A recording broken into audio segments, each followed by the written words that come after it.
बता दें आपको कि कांग्रेस में शामिल नहीं होंगे कन्हैया मित्तल। कांग्रेस में जाने का फैसला उन्होंने वापस ले लिया। टिकट नहीं मिलने से बीजेपी से नाराज बताए जा रहे थे कन्हैया, और उन्होंने अपनी इच्छा जाहिर भी की थी कांग्रेस ज्वाइन करने की। लेकिन अब खबर यह है कि कांग्रेस में वो शामिल नहीं होंगे। तो हरियाणा में कांग्रेस के लिए एक तरीके से कहा जा सकता है कि यह झटका है, चूंकि उम्मीद ये की जा रही थी कि कांग्रेस में शामिल हो जाएंगे।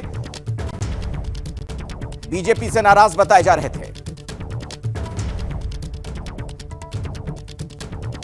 मुझे लगता है कि सनातन की बात करने वाला एक ही दल ना हो, हर दल से सनातन की बात हो। इसीलिए मन में इच्छा हुई कि हम कांग्रेस ज्वाइन करें।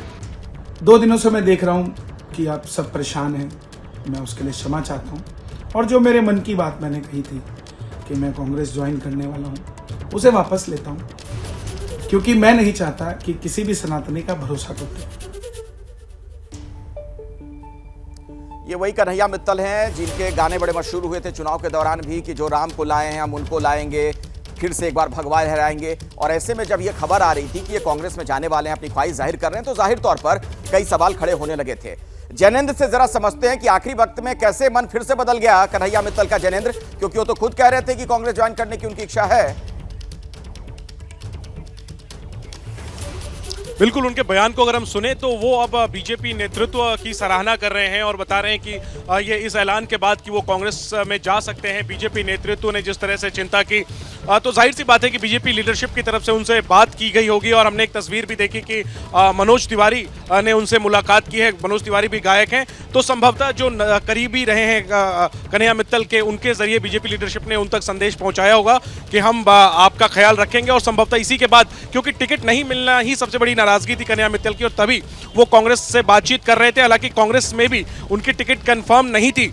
यही वजह है कि शायद एक तरफ टिकट नहीं मिली और दूसरी तरफ कंफर्म नहीं हो रही थी। इसी वजह से कन्हैया मित्तल ने अपना इरादा बदला। हालांकि इस दौरान कांग्रेस को इस मामले में फायदा जरूर हुआ कि जो बीजेपी के वोटर हैं, जो हिंदूवादी मानसिकता के लोग हैं, उन तक भी एक संदेश गया कि कन्हैया मित्तल भी ये कह रहे हैं कि सनातन पर किसी पार्टी का एकाधिकार नहीं है। तो हरियाणा में कांग्रेस के लिए एक तरीके से कहा जा सकता है कि यह झटका है, चूंकि उम्मीद ये की जा रही थी कि कांग्रेस में शामिल हो जाएंगे। बीजेपी से नाराज बताए जा रहे थे। मुझे लगता है कि सनातन की बात करने वाला एक ही दल ना हो, हर दल से सनातन की बात हो। इसीलिए मन में इच्छा हुई कि हम कांग्रेस ज्वाइन करें। 2 दिनों से मैं देख रहा हूं कि आप सब परेशान हैं, मैं उसके लिए क्षमा चाहता हूं। और जो मेरे मन की बात मैंने कही थी कि मैं कांग्रेस ज्वाइन करने वाला हूं, उसे वापस लेता हूं, क्योंकि मैं नहीं चाहता कि किसी भी सनातनी का भरोसा टूटे। ये वही कन्हैया मित्तल हैं जिनके गाने बड़े मशहूर हुए थे चुनाव के दौरान भी कि जो राम को लाए हैं हम उनको लाएंगे, फिर से एक बार भगवा लहराएंगे। और ऐसे में जब ये खबर आ रही थी कि ये कांग्रेस में जाने वाले हैं, अपनी ख्वाहिश जाहिर कर रहे हैं, तो जाहिर तौर पर कई सवाल खड़े होने लगे थे। जैनेंद्र से जरा समझते हैं कि आखिरी वक्त में कैसे मन फिर से बदल गया कन्हैया मित्तल का। जैनेंद्र, क्योंकि वो तो खुद कह रहे थे कि कांग्रेस ज्वाइन करने की उनकी इच्छा है।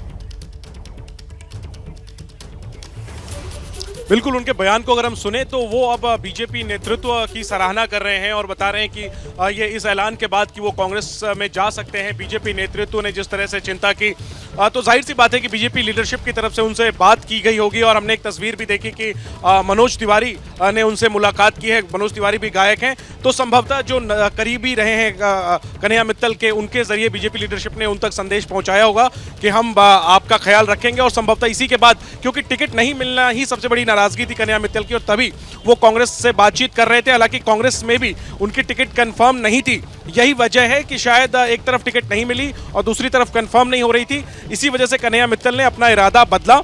हालांकि इस दौरान कांग्रेस को इस मामले में फायदा जरूर हुआ कि जो बीजेपी के वोटर हैं, जो हिंदूवादी मानसिकता के लोग हैं, उन तक भी एक संदेश गया कि कन्हैया मित्तल भी ये कह रहे हैं कि सनातन पर किसी पार्टी का एकाधिकार नहीं है।